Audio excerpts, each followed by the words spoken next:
Smart city प्रकल्प म्हणजे चारण्याची कोंबडी बारण्याचा मसाला।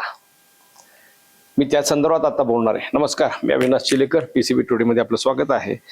पिंपरी चिंचवड महापालिके संदर्भामध्ये स्पेसिफिक बोलणार आहे। तसं पाहिलं तर राज्य सरकारने, आपलं केंद्र सरकारने म्हणजे नरेंद्र मोदी 2014ला सत्तेवर आले, त्याच्यानंतर पुढच्या काही वर्षामध्ये त्यांनी स्मार्ट सिटी प्रकल्प जाहीर केले आणि म्हणजे साधारण 25 जून 2015ला त्या संदर्भातली घोषणा झाली आणि पिंपरी चिंचवडचा समावेश 13 जुलै 2017ला झाला। तेव्हापासून स्मार्ट सिटी प्रकल्प पिंपरी चिंचवड शहरात सुरू आहे। देशातील साधारण 100 शहरामध्ये असा 100 शहरही स्मार्ट करायची ही त्याच्या मागची केंद्र सरकारची, नरेंद्र मोदी यांची धारणा। अत्यंत चांगला उपक्रम, परंतु या उपक्रमातून स्वतःचं उखळ कसं पांढरं करून घेतलं या मंडळींनी, त्या संदर्भात मी फक्त बोलणार आहे तुम्हाला। स्मार्ट सिटी हा प्रकल्प काय आहे की त्याच्यामध्ये त्यांचे काही नियम निकष वगैरे ठरलेले आहेत, त्याच्याप्रमाणे ते प्रकल्प राबवायचे आणि शहरातली हे शहर लिव्हेबल सिटी, राहण्यायोग्य अत्यंत उत्कृष्ट चांगलं शहर करायचं, हा त्याच्या मागचा मूळचा एक ढोबळमानाने त्याचा एक उद्देश। त्याच्यासाठी जो येणारा खर्च आहे त्या खर्चामध्ये केंद्र सरकार स्वतः 50% देणार, राज्य सरकार 50% देणार आणि महापालिकेचे 25%, असा संपूर्ण हा प्रकल्पाचा खर्चाची भागीदारी। आता पिंपरी चिंचवडच्या बाबतीमध्ये 8 वर्षापूर्वी हा प्रकल्प सुरू झाला, साधारण म्हणजे 13 जुलै 2017ला हा प्रकल्प त्याची घोषणा झाली। या प्रकल्पाचा समावेश, या शहराचा स्मार्ट सिटीमध्ये समावेश झाला।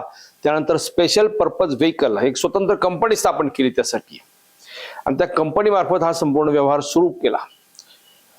त्याच्यामध्ये संपूर्ण सगळे जे प्रोजेक्ट आहेत ते 1378 कोटीचे प्रोजेक्ट, म्हणजे त्याच्यामध्ये केंद्र सरकारची भागीदारी 689 कोटी रुपये, राज्य सरकारची 344 कोटी म्हणजे 25% आणि महापालिकेची 344 कोटी म्हणजे 25%, असं एक साधारण एक ढोबळ त्याचा हे आहे। प्रत्यक्षामध्ये 8 वर्षानंतरही यातले अर्ध्याधिक प्रकल्प अजून सुरूच नाहीत, अपूर्णच आहेत। अर्ध्याधिक प्रकल्प हे फसलेत, त्याची क्वालिटी नाही, त्याचा दर्जा बिलकुल नाही, वेळेत कामं पूर्ण नाहीत। जी कामं सुरू केली ती मूळ तो रुपयाचं काम 10 रुपयावरती खर्च केलाय। परिणाम असा झाला, केंद्र सरकारकडून 1378 कोटीमध्ये महापालिकेचे 344 कोटी वगळता बाकीचे जे पैसे 75% ते केंद्र आणि राज्य सरकार देणार होतं। म्हणजे थोडक्यामध्ये स्मार्ट सिटीची ही कोंबडी जी आहे चारण्याची कोंबडी आणि त्याच्यासाठी महापालिकेचा बारण्याचा मसाला।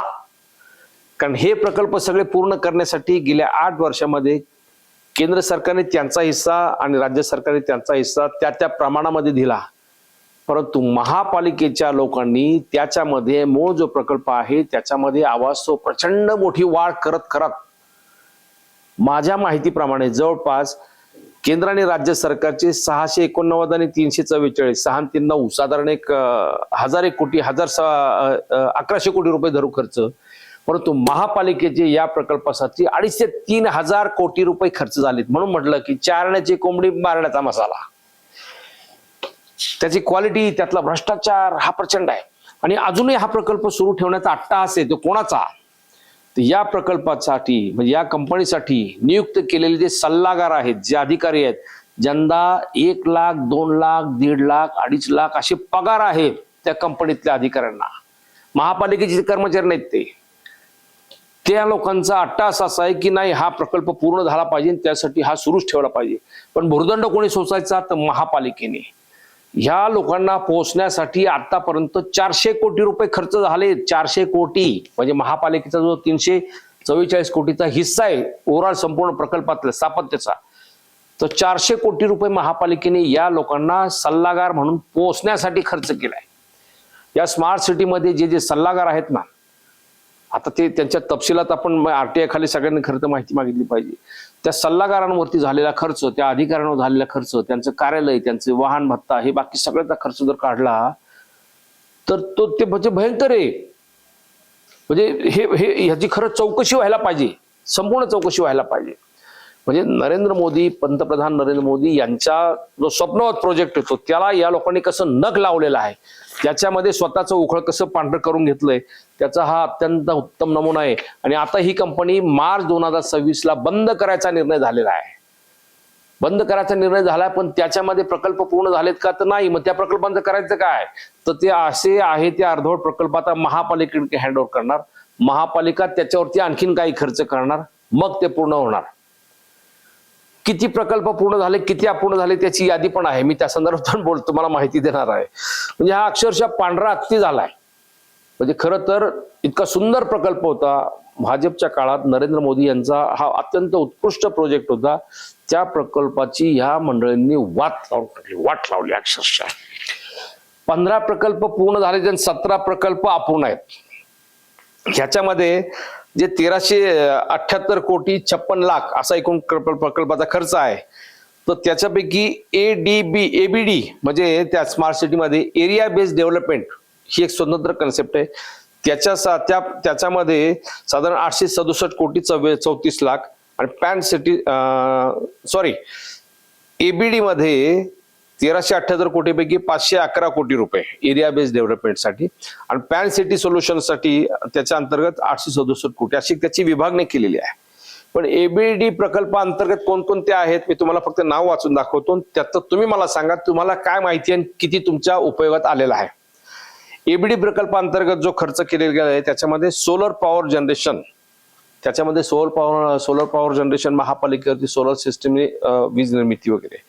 बायसिकल शेअरिंग हा प्रकल्प सुरू केला होता, त्याची माती झाली. चौकात तिथे बायसिकल ठेवल्या होत्या की तुम्हाला जवळच अंतर कापण्यासाठी त्या स्मार्ट बायसिकल्स तिथे ठेवल्या होत्या.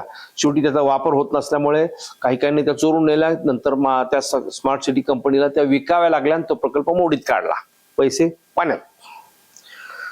त्यासाठी सायकल जंक्शन सुद्धा शहरामध्ये काही उभे केले होते. फार त्यावेळी गाजावाजा झाला होता, प्रत्यक्षात त्याचा वापर काही झाला नाही. नंतर स्ट्रॉम वॉटर ड्रेनेज हा एक चराऊकरण फार मोठं आहे. जिथे जिथे पाऊस पडत नाही तिथे सुद्धा, जिथे पावसाचं पाणी नाही तिथे सुद्धा स्ट्रॉम वॉटर ड्रेनेज केलेली आहे.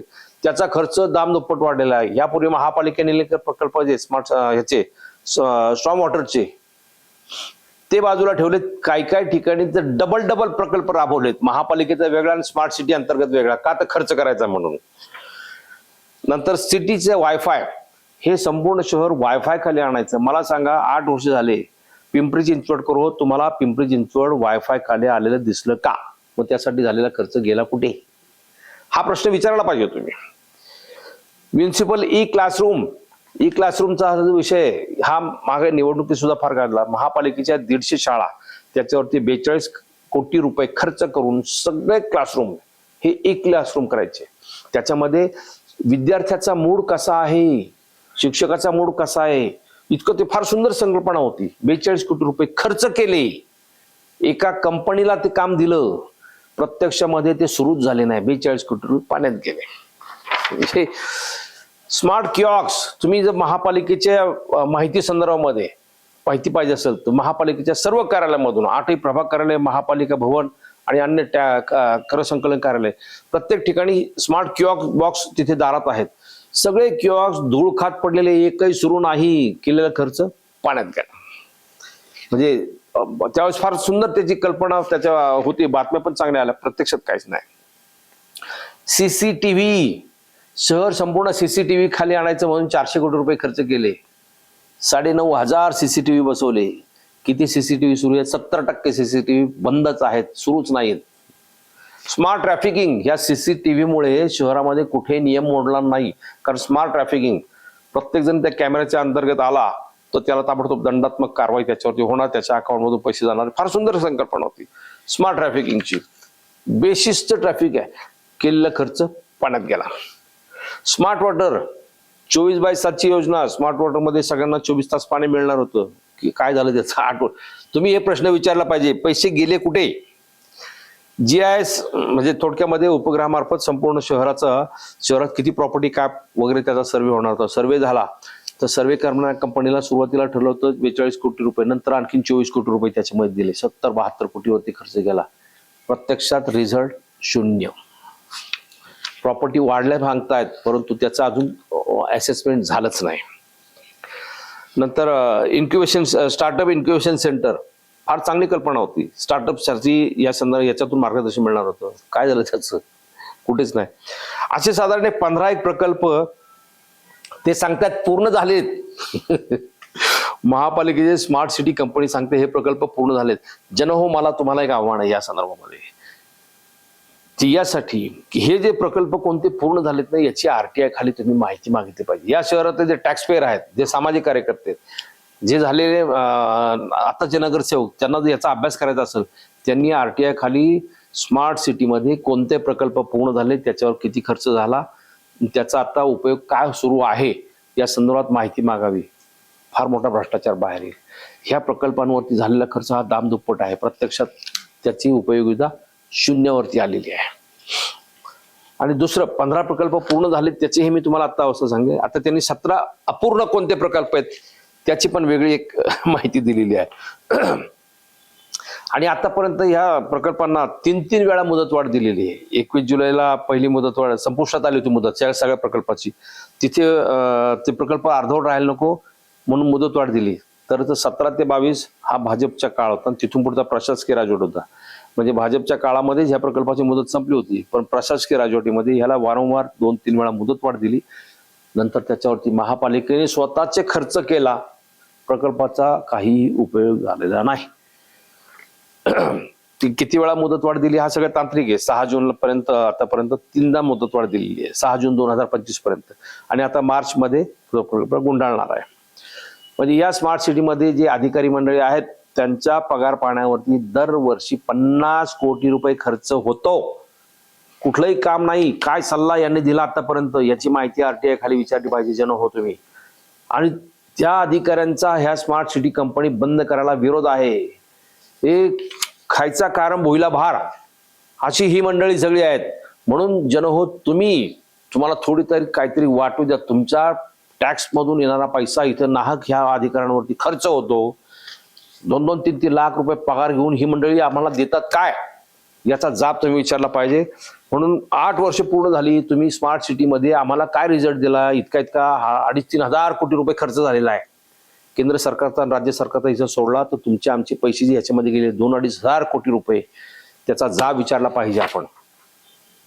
म्हणून ती स्मार्ट सिटी बरखास्त करायला पाहिजे. परंतु बरखास्त करण्यापूर्वी याची आरटीआय खाली तुम्ही माहिती मागा आणि संबंधित जे दोषी असतील त्यांच्यावरती कारवाई झाली पाहिजे. जे कोणी अधिकारी सल्लागार आहेत की ज्यांनी आतापर्यंत बसून पैसे खाल्लेत नुसते, ते फुकटचे. ऑटो क्लस्टर मध्ये इथं आपला चिंचवडला त्याचं ऑफिस आहे. त्यांनी पगार कसला घेतला तुम्ही आतापर्यंत, काय दिलं तुम्ही आम्हाला, याचा रिझल्ट काय प्रकल्पांचा, त्याचा जाब विचारला पाहिजे. त्यांचं वेतन भत्ते, वाहतूक, नंतर कार्यालयाचं भाडं, लाईट, हा सगळा खर्च 50 कोटी रुपये दरवर्षी खर्च. म्हणून ते लोक म्हणतात की नाही ही चालू ठेवा, आम्ही प्रकल्प पूर्ण करू. कशासाठी? तर त्यांची खायचे पिचे वांदे होतील म्हणून पुढचे. ह्याची चौकशी झाली पाहिजे. आता कालबाह्य प्रकल्प बरेच आहेत ह्याच्यातले. म्हणजे जे सौर ऊर्जा प्रकल्प जिथे जिथे सौर ऊर्जेचे पॅनल आहेत बसवलेले आहेत सगळं बंद आहे. प्रकल्प आता करायचं काय? ते बंद काय तर त्याचं ते कनेक्टिव्हिटी की ते जोडले नाहीत की त्याच्या संदर्भातले जे त्याची बाकी इतर उपकरणं आहेत ती त्याच्यात नसल्यामुळे ते अर्धवट राहिलेले आहेत. म्हणजे त्याच्यामध्ये शाळा, नाट्यगृह, बऱ्याच ठिकाणी सौर ऊर्जा प्रकल्प उभे केलेत. का तर महापालिकेची वीज बचत व्हावी म्हणून. प्रत्यक्षात काय झालं काय नाही. जे सायकलचा प्रकल्प राबवतो तो जोर गेला सायकल, त्या बायसायकल शेअरिंग तो प्रकल्पाची वाट लागली. वायफाय प्रकल्पाची वाट लागली. नंतर सीसीटीव्ही कॅमेऱ्याचा तर हा फार मोठा विषय झालेला आहे. 9,500 सीसीटीव्ही कॅमेरे 400-500 कोटी रुपये खर्च केले, पाण्यात गेले. सीसीटीव्ही कोणी बसवले, काय बसवले? भाजपच्या एका आमदाराने मुंबईच्या बसवले त्याच्या कंपनीने. प्रत्यक्षात त्याचं काहीच नाही. मग पैसे गेले कुठे? जा विचारा. किऑक्स बॉक्स जे ज्या कंपनीचे होते ते इतके निकृष्ट दर्जाचे, ते ताबडतोब 4-6 महिन्यातच बंद पडले, धूळ खात पडले. कुठल्याही प्रभाग कार्यालयात जा ते किऑक्स बॉक्स पडलेले तसेच. City command and control centre निगडीच्या मधुकर पोळे पुतळ्याच्या मागच्या बाजूला सिटी कमांड कंट्रोल सेंटर आहे. त्याच्यावरती केलेला खर्च सगळं जवळजवळ 250-300 कोटी रुपये खर्च कोणत्या प्रकल्पावर केलं ते पण तुम्हाला मी सांगतो. स्मार्ट टॉयलेट्स, शहरामध्ये स्मार्ट टॉयलेट्स उभे केले. तुम्हाला कुठे कुठे स्मार्ट टॉयलेट दिसली? मला तर नाही दिसली. स्मार्ट पार्किंग, या शहरामध्ये स्मार्ट पार्किंग, त्याचं झालं काय? शहरामध्ये इथून तिथून चौकामधून पार्किंगला जागा नसल्यामुळे वाहतूक पोलीस वाहनं उचलतात, दुचाकी उचलतात. लोकांनी विचारायला पाहिजे, ज्यांना हे भोगलं ज्यांनी त्यांनी. नंतर स्मार्ट वॉटरच्या बाबतीमध्ये पर्यावरण सेन्सर कुठे दिसले तुम्हाला, म्हणजे असे अनेक प्रकल्प आहेत. आता झालेला खर्च कोणता कोणता तुम्हाला सांगतो. हे पर्यावरण सेन्सर 4,81,00,000 कुठे दिसले तुम्हाला. Smart trafficking 31,08,00,000. City surveillance 33,64,00,000. Smart parking 5,39,00,000. Command and control centre निगडीला जे आहे ते 255,98,00,000 बंद असतं, सगळी यंत्रणा बंद आहे. ऑप्टिकल फायबर केबल 276,98,00,000 किती खर्च दाखवलाय, प्रत्यक्षात तो 400 ते 600 कोटी पर्यंत सगळं बंद आहे. सगळ्या केबल बंद आहे. 700 किलोमीटरच्या केबल टाकल्या, 150 किलोमीटरच्या बंद आहेत, त्याच्यामुळे काहीच वापरत नाहीत. स्मार्ट वॉटर सप्लाय 139 कोटी 31,00,000 24 तास पाण्याची. किती जणांना 24 तास पाणी मिळतं, इथं पुरं पाणी मिळत नाहीये, गढूळ पाणी मिळतंय. 2-3 दिवसात वर्तमानपत्र उघडून पहा, गढूळ पाणी आहे संपूर्ण शहरामध्ये. पब्लिक वायफाय हॉटस्पॉट 20 कोटी 3,00,000 रुपये खर्च केला. कुठे दिसले तुम्हाला वायफाय हॉटस्पॉट, फक्त दाखवा. महापालिका भवनाच्या जवळ जा, वायफाय मिळतो का तुम्हाला सांगा मोफत. स्मार्ट सेवरेज 22 कोटी 24,00,000. स्मार्ट टॉयलेट इन एबीडी 378 कोटी खर्च केले स्मार्ट टॉयलेट वरती. स्मार्ट टॉयलेट दिसतात का कुठे सांगा. नंतर GIS एनेबल ERP सर्व्हिसेस 132 कोटी. हे सगळे खरं तर हे तुम्ही जन हो, तुम्ही याच्यामध्ये लक्ष घातलं पाहिजे. तुमचा पैसा आहे हा, म्हणजे हे कोट्यावधी रुपयाचं नुकसान झालेलं आहे याच्यामध्ये, कारण त्याचा दर्जा नाही, वेळेत कामं पूर्ण झाली नाहीत, आणि त्याला सगळी ही अधिकारी मंडळी जबाबदार आहे, ही कंपनी जबाबदार आहे. तुमचा माझा पैसा आहे. पण 1,378 कोटीचा प्रकल्प हा जवळपास 3-3.5 हजार कोटीपर्यंत खर्च झालाय. केंद्राने त्यांचा हिस्सा दिला, राज्याने त्यांचा हिस्सा दिला, आणि त्याच्यामध्ये ह्या मंडळींनी स्वतःचं उकळ पांढर करून घेतलंय. म्हणून म्हटलं केंद्र राज्य सरकारचा हा प्रकल्प 1,378 कोटीचा, त्यातलं फक्त 1,100 कोटी रुपये केंद्र राज्य सरकारचे. आणि ही चारण्याची कोंबडी, त्याच्यासाठी बारण्याचा मसाला यांनी खर्च केलाय. म्हणून म्हटलं चारण्याची कोंबडी बारण्याचा मसाला. स्मार्ट सिटी प्रकल्प प्रचंड भ्रष्टाचार. दोषी कोण, फाशी कोणाला होणार याच्यामध्ये, कोणालाच होत नाही. जोपर्यंत जनता जागी होत नाही, जनतेचा दबाव येत नाही, जनमताचा रेटा निर्माण होत नाही, तोपर्यंत त्याच्यात काहीच होणार नाही. जनो जा विचारा, तुम्हाला काय वाटतं या विषयावरती जरूर बोला. धन्यवाद.